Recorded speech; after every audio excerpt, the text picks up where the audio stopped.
Vice President Vance, welcome back to Meet the Press. Thank you, Kristen. Great to be with you. Thank you for being here on a monumental Sunday. My first question, Mr. Vice President, is the United States now at war with Iran? No, Kristen, we're not at war with Iran. We're at war with Iran's nuclear program. And let me just say, Kristen, that we're incredibly grateful and proud of the American Air Force pilots who did an incredible job. Which, by the way, I want to say that this is exactly what I said we should do. So, like, from my perspective, this is like the cleanest 100% dub that could possibly happen. Like, I was saying this exact thing. Say thank you. Yeah, this dude is an idiot. Hey, I'm sure you're smarter than the vice president, man. For sure. 100%. Job last Definitely. night. The operation was really extraordinary. These guys flew from Missouri. They didn't land a single time. They dropped 30,000-pound bombs on a target the size of a washing machine and then got back home safely without ever landing in the Middle East or ever stopping other than to briefly refuel. And, of course, they did that in the air. So it's really an incredible operation, a testament to the power of American military. And I think what shows what can happen when you have that great American military in the hands of capable presidential leadership. It's kind of crazy that they were able to pull this off. And they've had so many other, like, because you think about all the other guys that they killed over there. And, like, then you think back about the, the fuck-ups that we had, too, under, like, Biden. Oh, my God. It's a totally different universe. Did is we destroyed the Iranian nuclear program. I think we set that program back substantially, and we did it without endangering the lives of the American pilots. Yeah. That's an incredible thing, and I think we all should be proud. Whatever our politics, we should be proud of what these guys accomplished. A very, very high-impact mission. That's true. It worked. Yeah, at the end of the day, they did something, and it worked. Under a lot of pressure. Mr. Vice President, let's talk about what happens next. President Trump posted on social media, quote, any retaliation by Iran will be met with force greater than what was witnessed tonight. If Iran retaliates against the U.S., as it is threatening, what will the United States response be? You can't even destroy Israel. Like, are you dumb? They're so dumb. Well, Chris, that's ultimately going to be the president's decision. But what we've said to the Iranians is we do not want... The people going against us legit anti-Semitic. There's a lot of people who are caught in the idea that support against Iran is support for Israel. But Iran is an independent existential threat that, even if Israel didn't exist, would still need to be dealt with the same way. War with Iran, we actually want peace, but we want peace in the context of them not having a nuclear weapons program, and that's exactly what the president accomplished last night. I really think there are two big questions for the Iranians here. Are they going to attack American troops, or are they going to continue with their nuclear weapons program? And if they leave American troops out of it and they decide to give up their nuclear weapons program once and for all, then I think the president has been very clear. We can have a good relationship with the Iranians. We can have a peaceful situation in that region of the world. We have to step back a little. They were bombs of peace. Iran needs to understand that. But, Kristen, and remind ourselves that we negotiated aggressively with the Iranians to try to find a peaceful settlement to this conflict. It was only when the president decided that the Iranians were not negotiating in good faith that he took this. See, this is the thing that people don't understand, is they were getting bullshitted around constantly with these guys while they tried to bide for time and make a bomb so they could use that for negotiation tactics. This is clearly what they were trying to do. That's obviously what was happening. Action. He didn't take it lightly, but I actually think it provides an opportunity to reset this relationship, reset these negotiations, and get us in a place where Iran can decide not to be a threat to its neighbors, not to be a threat to the United States. And if they're willing to do that, the United States is all ears. Well, let's talk about the possibility of negotiations. I mean, the Iranian foreign minister responded to the strikes this morning, saying Israel and the U.S. have, quote, blown up diplomacy. Mr. Vice President, there was never any diplomacy to begin with. Diplomacy was simply a vehicle for them to delay them facing consequences for building a nuclear weapon. They never went into this with a goal of diplomacy. Is there any real hope for diplomacy, or is diplomacy dead at this point?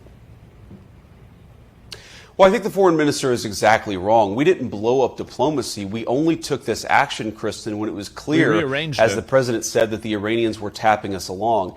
I think it's important for the American people to appreciate here that if you go back to March of this year, we had the entire administration engaged in this diplomatic effort. And frankly, in March of this year, we had some optimism. How do we get from that you tried to work with them, they didn't want to do it, there to now? And the answer is we felt very strongly that the Iranians were stonewalling us. They weren't taking this seriously. They were trying to draw this process out as long as possible so that they could rebuild their nuclear weapons program without the threat of American action. We had a limit. I love the way he answers questions. Somebody said in chat, I think this guy is great. I'm a very big fan of J.D. Vance. He answers the questions completely. He answers exactly what they're asking, and he does it in a way that seems at least thoughtful. Window in which we could take out this Fordo nuclear facility in particular. The president decided to take it, but we didn't blow up the diplomacy. The diplomacy never was given a real chance by the Iranians. And our hope, Kristen, as the president said, I think this is the messaging confusion that right now is I think it's a missing piece for a lot of people's understanding of this conflict, is that they thought that there was ever a potential that you could negotiate with these people in the first place.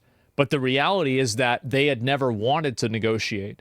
And a negotiation technique was simply used as a diversion from them achieving their goals. Said repeatedly is that this maybe can reset here. The Iranians have a choice. They can go down the path of peace, or they can go down the path of this ridiculous brinksmanship, of funding terrorism, of trying to build a nuclear weapon, and that's just not something the United States can accept. I want to say something, Kristen, just to the Iranian leadership. Look, they have tried to build a nuclear weapons program. That program is now destroyed. They tried to build a... Well, they've been trying to do it for 30 years, and you just keep blowing it up. Like, at a certain point, they're not going to stop. Like, this isn't going to be the end of it. Everybody knows this isn't going to be the end of the nuclear program. It just delays it by a really good amount, right? Which is like all you really have to do. And so why did Iran ever voice their hate for America? They'd have been better off pretending to be friendly. They should have. Yeah. Conventional missile program to attack neighbors in the region. That missile program has shown to be a failure. They have funded terrorism aggressively in the region, and now most of their terrorism proxies are destroyed. The Iranians are clearly not very good at war. Perhaps they're dog shit. And this is, it's like, the Iranians planned for all this. They knew all of this stuff was going to happen. No, they moved all the uranium out. No, the scientists weren't there. Meanwhile, they're getting killed every day. The scariest is if they had succeeded, it would have triggered a nuclear arms race in the Middle East. Well, that's another component, too. This is like a second and a third order effect, is that if Iran had developed nuclear weapons in the Middle East, then you would have had Qatar, UAE, probably maybe Syria, obviously Saudi Arabia. Even the Crown Prince said that Saudi Arabia would pursue nuclear weapons if Iran pursued nuclear weapons. And I don't blame him. I think he's right. He would have to do that. And it's like, how can we look at that and be like, oh, yeah, that's bad? Like, of course he'd want to do that. Jordan, that's the last thing you need. It's a domino effect. No, that's complacency, to be honest. We can't let these guys have a second chance. We cannot destroy the regime ourselves. You have to let it fizzle out on its own. You cannot force another group of people into accepting what you think their worldview and their government should be. You have to let them come to that conclusion on their own. We have had a basically 0% success rate in doing this. Let's stop doing it. They should follow President Trump's lead and give peace a chance. If they're serious about it, I guarantee you the President of the United States is too. So has the administration received any messages from the Iranians since the attack overnight? They should say thank you. Well, Kristen, I think as we sit here, it's been about 12 hours since what happened last night. We have received some indirect messages from the Iranians, and it's possible, of course, that I wonder, some like, what is the message? Is like the message like "fuck you, man"? Like, I wonder what they actually say. Colleagues in the administration received something early this morning, and I haven't heard about it. But look, our expectation is we're going to learn a lot about what the Iranians want to do, how they want to proceed over the next 24 hours. Again, I just can't be clear enough here. The president has said he wants now to engage in a diplomatic process. But if the Iranians are not going to play ball here, they didn't leave us many options as it pertains. If they were going to play ball, they would have. They're not interested in that. Now, they might fuck around a little bit and maybe give you a, throw you a bone, but their goal is not to be friendly. Last night, and they won't leave us many options in the future. If Iran disrupts shipping in the Strait of Hormuz, which of course handles about a quarter of the world's oil trade, would that be a red line for the United States, Mr. Vice President? Well, Kristen, I think our biggest red line is the Iranian nuclear weapons program. That is really what the president has said we need to get rid of. But what about the Strait of Hormuz? Steps towards doing that last night. Well, I think that would be suicidal, Kristen, for the Iranians themselves. I mean, their entire economy runs through the Strait of Hormuz. If they want to destroy their own economy and cause disruptions in the world, I think that would be their decision. But why would they do that? I don't think it makes any sense. I don't think that it makes sense for them or for anybody else. What would make sense is for them to come to the negotiating table to actually give up their nuclear weapons program over the long term. She's trying so hard. No, I mean, to be fair, I respect her trying hard to answer that question because he was being initially evasive about it, and now he's answering it directly, which is, and I do feel like it's very important because, and the reason why she's asking that question, this is the reason why, is that if now it's like, okay, well, now at first they couldn't have a nuclear program. Now it's the fucking this like passage here too, and it's like, what's going to be after that? And so like trying to make sure that there is not this Russian nesting doll of red lines that they will inevitably cross that will just keep us entangled with them forever. I think it's a good question, and that's the reason why she's asking it. Again, if they're willing to do that, they're going to find a willing partner in the United States of America. Mr. Vice President, when did President Trump exactly make this decision, and did he coordinate with Israel? The president, honestly, Kristen, I don't know that any of us Nobody knows. Knew exactly when the president made. Nobody knows what he's doing. Made the decision except for the president himself. But if you back up a little bit, we engage in this diplomatic process. I think that he decided came to him in a dream. Probably by mid-May that this process was not going anywhere. And so he decided to issue some private ultimatums to the Iranians. And then eventually, of course, we decided to destroy the Fordo nuclear facility. So they already knew that. So what, did they just think he wasn't going to do it? I bet that's probably what it was. They thought he wasn't going to do it. And some of these other facilities ourselves. I think one of the things that you saw from the president's team, and I really am proud of all of our guys at the senior team, is an operation of this magnitude, multiple B-2s, 14 30,000-pound bombs, and even an hour after the attack, the entire media, some of our enemies all over the world, they had no idea this was happening, and that's because you had a coherent team. The reason why is they didn't tell any Democrats. A line behind the president's vision. Really well. There weren't any leaks. I think that made our troops safer as they carried out this mission. And so it's really a testament to the entire team that we were able to do something like this at this scale without anybody noticing it. But Mr. Vice President, if I could just try again, can you give me a specific date when President Trump said go? Was it Thursday? Was it yesterday before the B-2s left? When exactly? He's probably not going to answer this. Did President Trump give that green light, that go? Well, the final decision, Kristen, of course, is made right before, and I'm talking about minutes before the bombs were dropped. And of course, well, that was last night. And the president made very clear that the purpose here is to eliminate. They're not going to give a timetable of when exactly they made the decision, because then enemies could potentially evaluate their language and their behavior and reverse engineer when they've made a future decision. Like it would be stupid to say when they did that.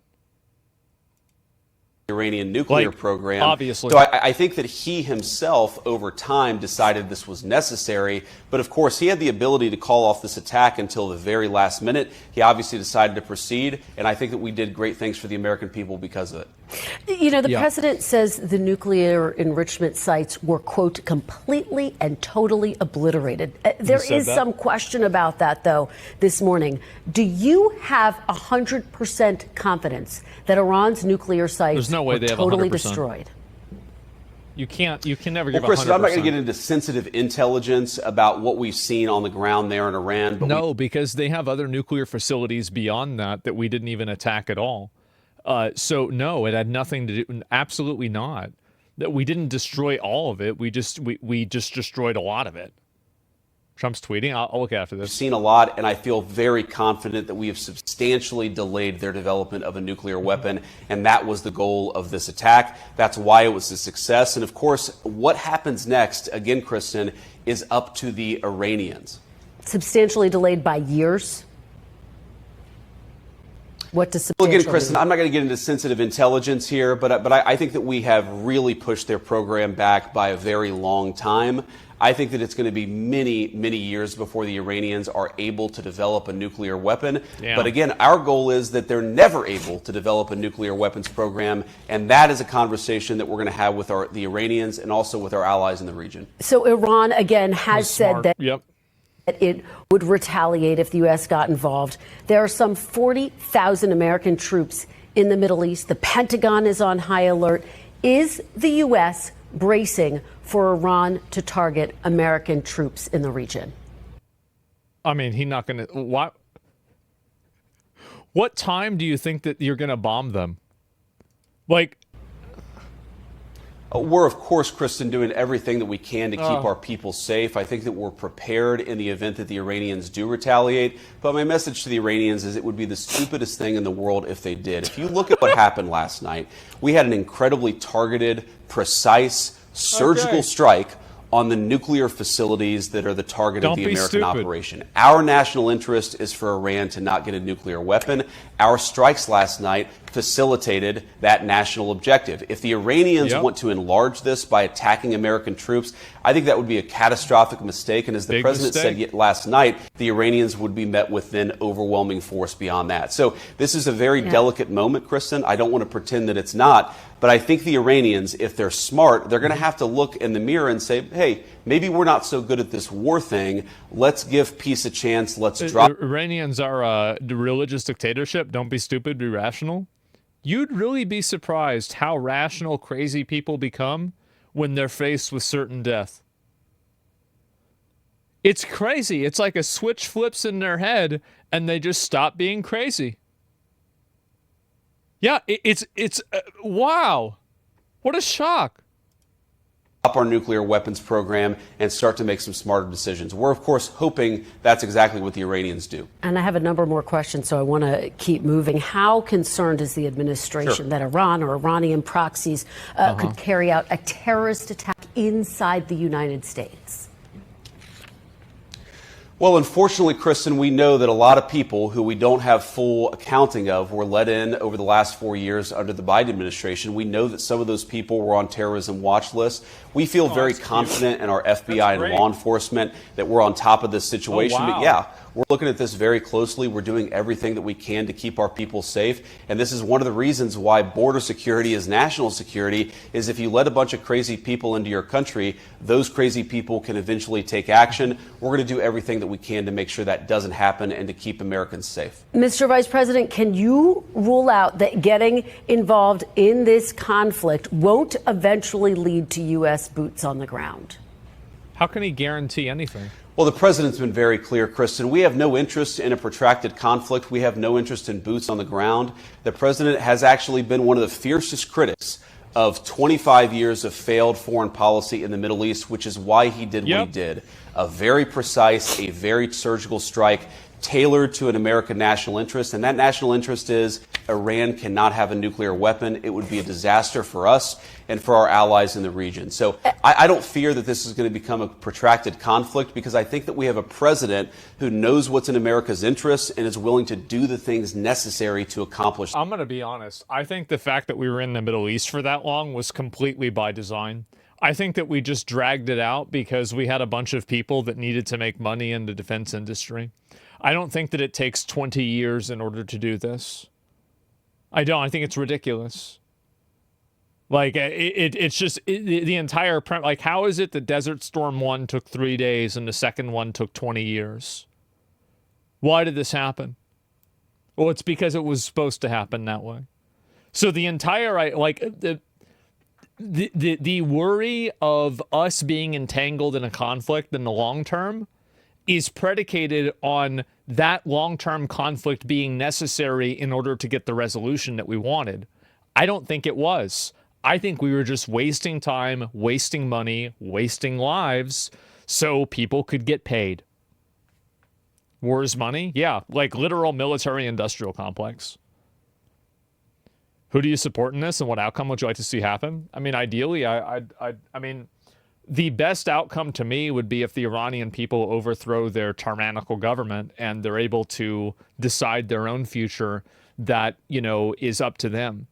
The majority of them don't support their government, and whatever that future is, I can't see it being worse than what it is now. And so, yeah, I think that's the best case scenario. Because the Iranian people aren't the problem. It's their crazy government that's the problem.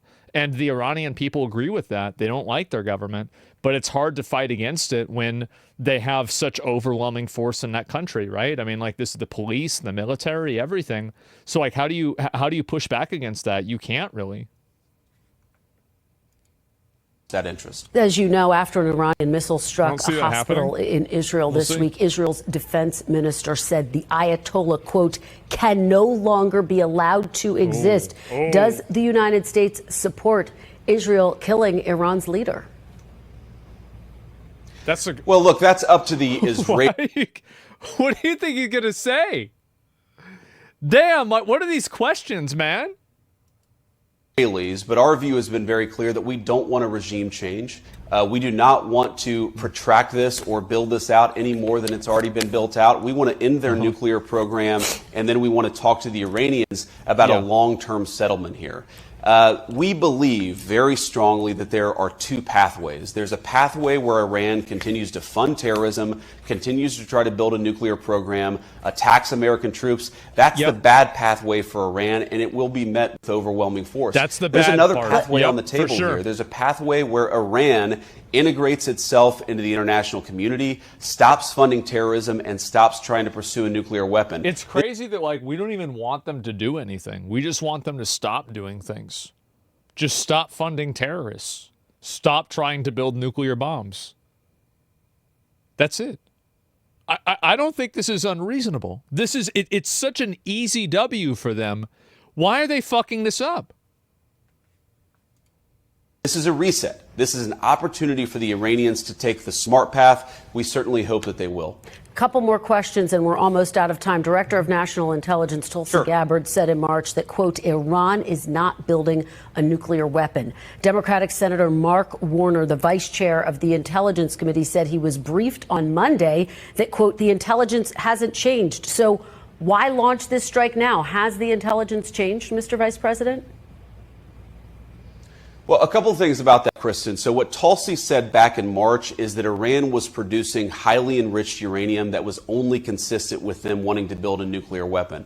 There's, of course... So unless you're putting the pieces of the nuclear weapon together to make the nuclear weapon, you're not making a nuclear weapon. But if you're making the pieces, like, for example, like if you're making bullets, well, that doesn't mean that you want to use a gun. Well, no, you're just making bullets. Like, how can anybody be this stupid? open question about whether they were weeks away, whether so they were dishonest, months away, yes. but they were way too close to a nuclear weapon for the comfort of the President of the United States, which is why he took this action. Now, there's another element here, too, Kristen, which is that we had a narrow window of And opportunity. here's another component, is that if Iran is fucking and dicking around with, they don't want to negotiate with Trump for any form of nuclear, I don't know, like, what's the word for it? Like a nuclear restraint. Why else would they not want nuclear restraint other than to bomb people with nuclear weapons? It doesn't make sense. Yeah, how would this be such a... if it's such... what would be making a discussion or a negotiation with this so complex? Yeah, so if they don't have any nuclear weapons, then why would they not want to have a inspector come in and just see, oh yeah, it looks like you don't have any nuclear weapons. All right, that sounds good. 60 days, they couldn't figure something else out? Well, yeah, because they're trying to do it. Duh. Opportunity. We might not have been able to carry out this attack 6 months down the road. And so when you recognize, on the one hand, the Iranians are trying to get a nuclear weapon, and on the other hand, we have a narrow window in which we can set that program back a very long time, it would have been irresponsible, I think, for the president not to take the action that he did, which is why Fordo was destroyed last night. And just to be very clear, did the president say go based on U.S. intelligence or Israeli intelligence? Both, obviously. Right, I mean, it's obviously going to be both. Well, of course, we share intelligence with a lot of agencies, British, Israeli, and so forth, but it was our intelligence that motivated us to act. And I think on the intelligence, Kristen, the thing that I would really emphasize is the way in... Somebody says, in your opinion, why can the U.S. say what other countries may or may not have while the U.S. has nuclear weapons and forbids other having them? Well, you answered your own question. It's because we have nuclear weapons and they don't. That makes us the decision maker. Which the Iranians seem to be stonewalling us. That was not, by the way, our consensus back in March of this year. We saw the Iranians making some concessions. We thought the conversations were actually productive. By mid-May, everybody in our intelligence community and the president's senior team looked at ourselves and said, the Iranians are not being serious. They're no longer making concessions. They're no longer actually responding to some of the offers that we're making. If you... Says, what kind of people are complaining about that reasoning? Yeah, welcome to the real world. It's not a Reddit discussion. It's not a Reddit debate. It's not a, oh, but that's not fair. The goal isn't to be fair. The goal is to win. You believe, as we did, that the Iranians are rushing towards a nuclear weapons program while simultaneously refusing to negotiate, how could we do anything but take serious action against this program? Do you and President Trump trust the U.S. intelligence community and its assessments? Oh, of course we trust our intelligence community, but we also trust our instincts. And most importantly, we trust what the intelligence was telling us about the Iranians stonewalling the negotiation. I think that is really the hidden story here. Well, this is the thing is that, I mean, I've always said, I mean, Trump quotes a lot of mob bosses. He talks about Al Capone. I mean, again, like he basically uses mafia techniques constantly. I mean, he's a New York real estate agent. Like, what do you think the probability is that Trump has dealt with the mafia? A lot. Right. And like one of the things that whenever you're dealing with any group of people and you, for whatever reason, can't have a governing body enforce the outcome of what's being discussed, you have to go based off of whether somebody is operating above the board or not. And the moment that you feel like somebody is not operating above the board and they are acting in bad faith, you can't deal with them at all anymore. Because there's no way for you to remedy that situation should you be right and they take advantage of it. That's the issue, right? Way above. What do you mean above the board? Well, if somebody is acting in a way that is disingenuous, if somebody is lying, if somebody is misrepresenting things, if anything like that happens, like for example, you know, you're going to buy or sell something and you say, you know, show up alone, and then they show up with 30 friends, like that's immediately, it's off. right? It's off. Like, this is it. Because, again, you have violated the nature of the agreement. Even though something might not go wrong, the fact that you're willing to not completely work inside of the confines of what was agreed upon, the level of trust that you need to operate off of there has to be at 100%. And the moment that you get to, like, at least below 90%, you might as well just not trust them at all. Like, really. Like, you can't trust them at that point, because at that point, there's always, and this is the thing, there's two, like, this is the concept, right? There's known unknowns and unknown unknowns. There are things that you know that you don't know, and there are things that you don't know that you don't even know, right? The completely mystery things. So my perspective is that if your known unknowns are below a certain ratio, you should expect the things that you don't know anything about to be at an even lower ratio below that. And so that's really it. Yeah, exactly. And this is, again, it's common sense Boondocks moment. I don't think it's from the Boondocks. I think it's an older quote from, like, I don't know, like, it's like a military general or something like that. I don't remember exactly who said it, but it's not from Boondocks. Samuel Jackson said it. Yeah, no, for sure. Oh, I'm too stupid to understand. No, and so do you guys see kind of where I'm coming from with all this? You guys see what I'm saying? What if that's the same logic that they're following to hate the West? Sounds good. Okay, fine. Go ahead. I don't care what their logic is. Whatever they think is the right thing, that's their own prerogative. It's not like we don't need to beat them in the argument. All we need to do is make sure that they don't cause a problem for us. This isn't a debate. We're not arguing about this on equal ground. There isn't like well, we're going to argue about this and then whoever has the better argument wins. That's not how the world works. Thing the media has got to report a little bit more here is that the movies. Iranians stopped negotiating in good faith. That was the real catalyst, I think, to what the president ultimately decided to do. If we were having a productive negotiation... Yeah, they were getting fucked around and lied to. And at the end of the day, if somebody is fucking you around and lying to you, okay, well then discussions are off. It's that simple. I think that this could have gone in a much different pathway. Yeah. Unfortunately, the Iranians decided to stonewall us, and we saw the consequences of that last night. Mr. Vice President, very quickly, as you know, this is dividing lawmakers on Capitol Hill. Many Republicans supportive, but Congressman Thomas Massie saying this was unconstitutional. Congresswoman Alexandria Ocasio-Cortez saying it's grounds for impeachment, saying the president should have gotten congressional approval first. What do you say to members of Congress who say it was unconstitutional for the president to act unilaterally? That's crazy. Wow.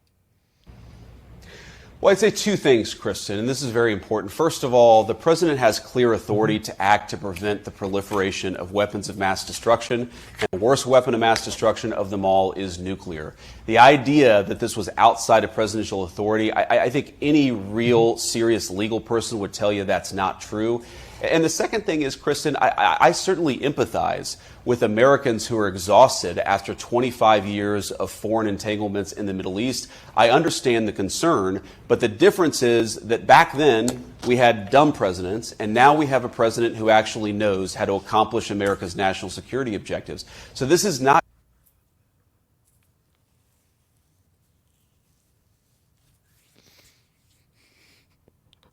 Well, the reason it went retarded last time is that the people that were running it were retarded.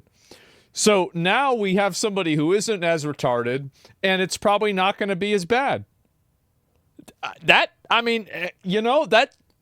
pretty... All right, I got it. Sure.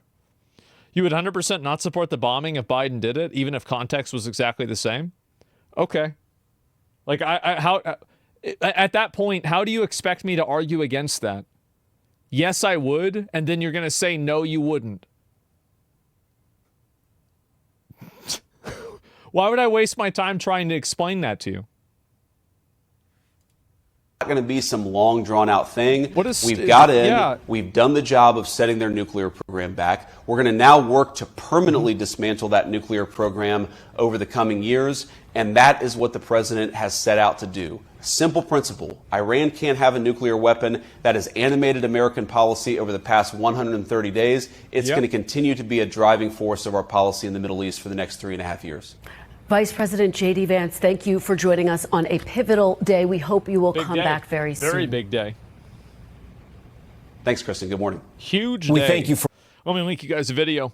And I got you guys. Yeah, you guys were against American intervention in Iran, if I was not mistaken. Did you change your mind? I was okay with us bombing the nuclear facilities. I was not okay with us entangling ourselves in a long-term war with Iran. I don't think that it really serves the United States' best interest to do that. And I think that, again, all it's going to do is it's going to radicalize Iranians against America even more than they already are. I think it's going to create and make things even worse. And so nobody wants that. Yes, exactly. And that's it. And so, mass shooting today in Wayne, Michigan church. I mean, I saw about that, but I'm not sure. I'd have to look back and find it more. Trump just tweeted strongly implying an Iranian regime. Well, anyway, I'll look at that in a second. But I think this is a very good interview. Yeah, definitely. And not Netanyahu said 1996, Iran is 6 months away. Trump in 2030. I always said war with Iran was a bad idea. People don't talk about that, but I was the only one. Probably true. And if Iran successfully flown planes with the United States and dropped bombs, would you consider that an act of war?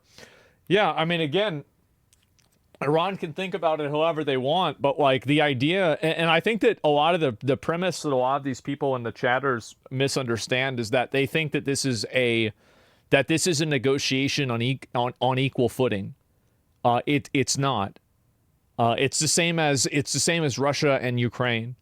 In my opinion, this is my opinion, Russia is the obvious aggressor. They are the obvious one who is wrong. They are the obvious bad actor.